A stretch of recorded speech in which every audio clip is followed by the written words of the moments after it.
In this video, I'm going to be showing you how you can hide all your Facebook photos at once. So if you have hundreds and hundreds of photos on Facebook and you want to make the privacy that's visible only to you, then you can do so in one setting, and it's really straightforward and simple. So let's just get straight into it. The first thing you do once you've loaded up Facebook is you want to tap on the three horizontal stripes at the top right hand corner. Then you will be on the menu page. You just want to scroll down till you find settings and privacy. Tap on that, and then you want to tap on settings at the top.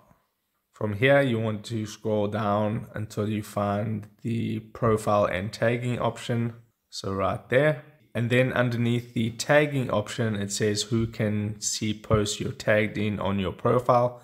That's the one we're looking for. So tap on that. And now you have a couple of options. And if you tap the see more button, you have the only me option at the bottom. So that means all the photos that you've posted on Facebook and all the photos that you've been tagged in will be set to only you. So only you will be able to see them. So tap on only me, and then that will save it.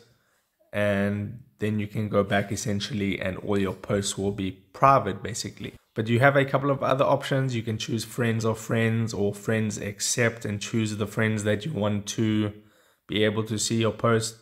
But if you just want to be completely private, just select only me. If this video helped you out, don't forget to drop a like on this and subscribe for more. And I'll see you in the next video. Take care.